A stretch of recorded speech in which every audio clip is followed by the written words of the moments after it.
Bonjour.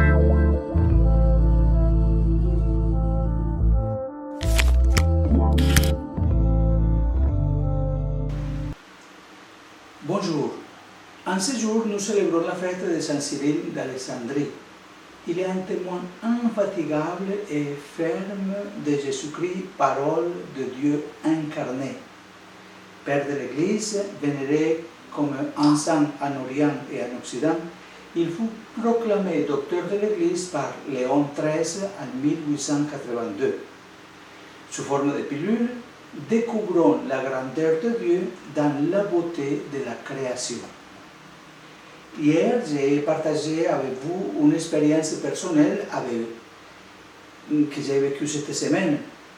J'ai souligné la nécessité de prendre conscience de la nécessité de prendre au sérieux les changements climatiques en améliorant notre comportement vis-à-vis de l'environnement. En tant que croyants, nous devons voir chaque créature comme une création de Dieu et non simplement comme une chose à utiliser et à jeter. Chaque créature est pleine de la bonté de Christ glorifié. Le Saint-Esprit peut nous ouvrir les yeux pour que nous la découvrions. Le Nouveau Testament ne nous parle pas seulement de Jésus terrestre et de sa relation si concrète et aimable avec le monde. Il le montre aussi comme ressuscité et glorieux, présent dans toute la création par sa seigneurie universelle. Dieu s'est plus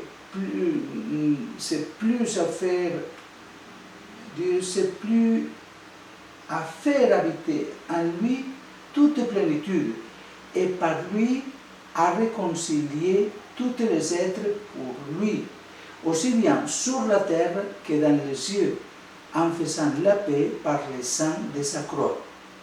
Ça, c'est Saint Paul qui nous dit, qui s'exprime comme ça, dans la lettre aux Colossiens, chapitre 1, du verset 19 au 20.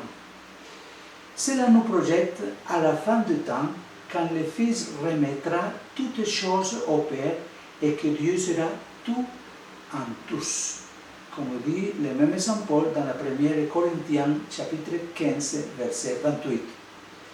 De cette manière, les créatures de ce monde ne se présentent plus à nous comme une réalité purement naturelle, parce que les ressuscités les enveloppent mystérieusement et les orientent vers un destin de plénitude.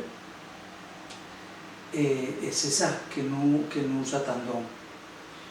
Même les fleurs des champs et des oiseaux qu'émerveille il a contemplé de ses yeux humains sont maintenant remplis de sa présence lumineuse. Que le Saint-Esprit ouvre les yeux de notre intelligence pour que nous la découvrions. C'est la bénédiction que je vous envoie aujourd'hui. Bonne journée.